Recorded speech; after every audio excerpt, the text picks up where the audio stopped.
எனக்கு மிகவும் அன்பான நண்பு சகோதர சகோதரிகளே, உங்களை பார்ப்பதில் அதிக மகிழ்ச்சி அடைகிறேன். மாறாத கர்த்தர் இந்த நாள் முழுவதும் உங்களை ஆச்சரியமாய் சுகமாய் பத்திரமாய் நடத்துவார் என்பதில் எந்த ஒரு சந்தேகமே இல்லை. கர்த்தர் இந்த நாளை நமக்கு ஆசீர்வாதமாக்கி தரும்படிக்கு கர்த்தர் நமக்கு கொடுத்திருக்கிற வாக்கு தத்தம் வார்த்தை என்ன என்று உபாகமம் 10:19 சொல்லுகிறது, அந்நியரை உபசரிப்பீர்களாக என்று கர்த்தர் சொல்லுகிறார்.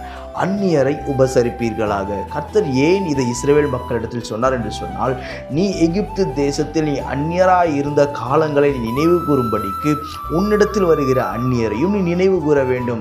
நன்றாய் கவனியுங்கள். இன்றைக்கு ஒரு வேளை நாம் உயர்ந்த ஸ்தானத்தில் இருக்கலாம், உயர்ந்த பதவியில் நாம் உட்கார்ந்து கொண்டிருக்கலாம், எல்லா காரியத்திலும் கர்த்தர் நம்மை உயர்த்தி வைத்திருக்கலாம். ஆனாலும் ஒரு காலத்தில் ஒன்றுமில்லாத ஒரு சூழ்நிலையில் நீங்களும் நானும் இருந்ததை நீங்களும் நானும் மறந்து போகவே கூடாது என்று கர்த்தர் நினைக்கிறார். பிரியமானவர்களே, இன்றைக்கி எல்லாரும் தெரியுமா, பழைய வாழ்க்கையில் கஷ்டப்பட்டதெல்லாம் சாட்சியாக சொல்கிறதுக்கு கூட சிலர் வெட்கப்படுவாங்க. சிலர் தன்னுடைய சூழ்நிலைகளை எடுத்து சொல்கிறதுக்கு வெட்கப்படுவாங்க. காரணம் என்னென்னா, அவங்களுக்கு சொன்னால் கனவீனமாக யோசிக்கிறாங்க. இதை நான் சொன்னால் இவங்க என்ன ஏதாவது நினச்சிருவாங்களோ, என்ன தாழ்மையாக நினச்சிருவாங்களோ, என்னை இல்லாமையே பேசிடுவாங்களோ அப்படின்னு சொல்லி அவர்கள் பழைய வாழ்க்கை குறித்து பேசாமல் இப்பொழுது இருக்கிற மேன்மையே பேசுவார்கள், இப்பொழுது இருக்கிற உயர்வையே பேசுவார்கள், இப்படியே பெருமைகளை பேசி கொண்டு திரிவார்கள். அதல்ல, நீ அந்நியனாய் இருந்த நேரத்தில், நீ அந்த தேசத்தில் அடிமையாக இருந்த காலகட்டத்தில் இருந்ததை நினைவு கூறும்படி உன்னிடத்தில் வருகிறவனுக்கு நீ என்ன செய், உதவி செய் என்று கர்த்தர் சொல்லுகிறார். அந்நியரை உபசரியுங்கள், அவருடைய தேவைகளை விசாரியுங்கள் என்று கர்த்தர் சொல்லுகிறார். பிரியமான, கிறிஸ்துவத்தின் அடிப்படை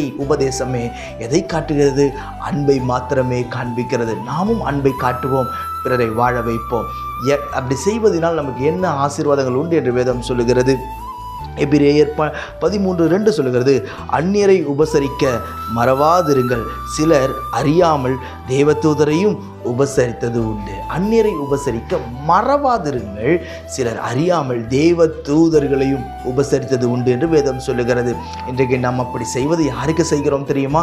தேவதூதனுக்கு நாம் செய்கிறோம் என்பதை நீங்கள் நானும் மறக்கக்கூடாது. இன்றைக்கும் கர்த்தர் உங்களை மேன்மைப்படுத்துவார், ஆசீர்வதிப்பார். நீங்கள் நடந்து வந்த எல்லா வழிகளும் நினைத்து பார்த்து உங்களிடத்தில் வருகிற அந்நியரை உபசரியுங்கள், கர்த்தர் உங்களை ஆசீர்வதிப்பார். நான் உங்களுக்கு ஜெபிக்கட்டும். பரலோக பிதாவே, இந்த வார்த்தையெல்லாம் கேட்கிற என் அன்பு சகோதர சகோதரிகள் ஒவ்வொருவரையும் உங்களுடைய கர்த்தர் ஒப்பு கொடுத்து நான் ஜெபிக்கிறேன்.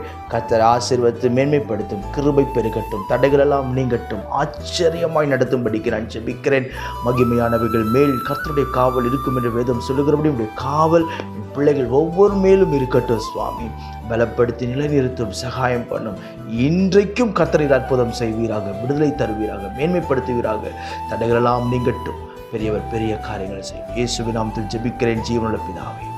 ஆமென், ஆமென். God bless you.